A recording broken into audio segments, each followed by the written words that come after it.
Bom, galera, aqui quem fala é o Tarcísio e estamos aqui com mais uma trend, com mais um tema do mês do RPG brasileiro.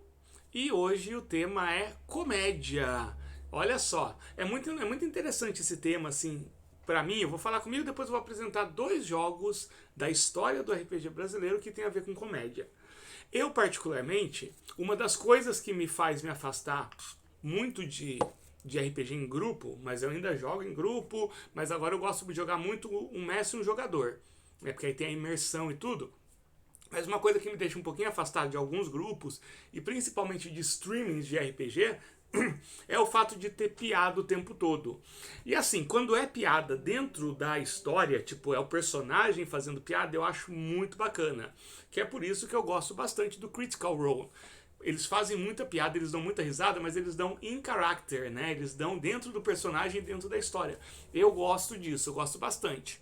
Agora, o que eu vejo na maioria das mesas de stream é que o pessoal faz piada com a mecânica ou faz piada entre os jogadores, que não necessariamente está acontecendo no jogo. Isso pra mim, Tarcísio, não tô falando que tem que ser assim pra todo mundo, nem que é errado. Isso pra mim, ele meio que tira um pouquinho o gosto, assim, né? Então, essa questão da comédia, ela é meio dúbia por conta disso. Mas, dentro do jogo, que nem eu falei, eu gosto muito. Eu gosto bastante, né? E não tenho nada contra o jogo em grupo, que nem eu falo. Eu gosto muito de jogar mestrando para outro jogador. Né? Eu faço isso desde 2017, 2016. Atualmente eu tô com 3 campanhas nesse esquema. Ou seja, 3 vezes por semana eu jogo assim. E é muito legal, assim, eu adoro. Gosto tanto quanto de jogar solo. Mas a comédia, né, só falando agora da coisa positiva, ela entra como? Tem 2 jogos que foram lançados aqui ao longo da história do RPG que eu gosto muito e que eles são de comédia. O primeiro é o Defensores de Tóquio, segunda edição. O primeira edição é muito legal, mas esse daqui que é o segunda edição, ele é provavelmente o livro que eu mais dei risada lendo na vida. Até hoje eu me lembro da primeira vez que eu li isso daqui, quando eu tinha o original ainda e não essa cópia. E eu lembro assim de rachar o bico de dar risada. É muito engraçado, porque lembrando que o Defensores de Tóquio, ele surgiu como um RPG de zoação. Então, não é só o tema que era de zoação. As próprias mecânicas eram focadas nisso. Eu sempre achei genial, eu acho genial até hoje. Eu acho que funciona muito bem dentro da proposta. Só depois, nos lançamentos depois desse daqui, que ele começou a virar uma coisa mais séria, mas nem tanto também, né? Sempre teve esse lado bem exagerado que nunca deixou de existir no D&T, que depois virou 3D&T. Aí tem o 3D&T Alpha, tem todas as variações aí. E é muito legal, eu acho que assim, outro dia alguém postou que o Defensores de Tóquio deveria ganhar um troféu pela contribuição ao RPG brasileiro, e eu concordo plenamente.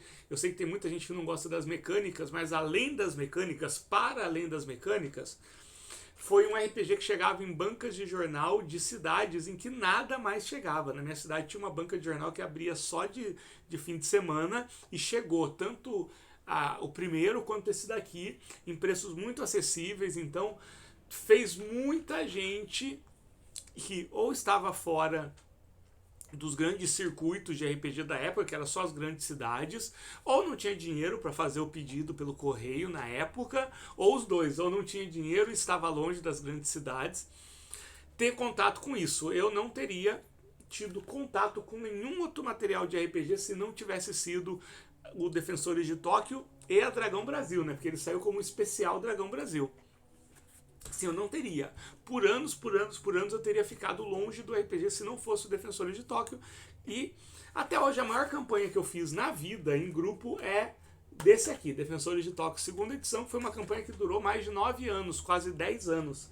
E por quase 10 anos a gente só jogou Defensores de Tóquio. A gente não jogou D&D, a gente não conhecia as regras de D&D. E eu vou ser bem sincero, a gente não sentia vontade de jogar D&D, né? Então, Defensores de Tóquio. E da nova leva, nem tão nova assim, esse jogo já vai fazer 10 anos, tem o Malditos Goblins.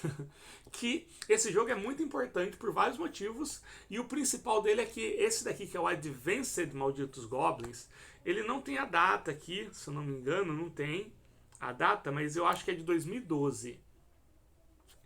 Esse jogo aqui, além de ser muito engraçado, ele é o primeiro RPG nacional que vem com um simulador de mestre em uma época que eu nem fazia ideia que isso existia. E é interessante que o Thiago falou que ele nem conhecia esse termo assim, né? Ele nem estava pensando na forma como a gente usa hoje, ele estava pensando mais em para mestres preguiçosos. O cara não queria responder nada, queria jogar as situações assim sem ter que preparar, e ele criou isso que na verdade é um grande simulador de mestre, o Advanced Malditos Goblins.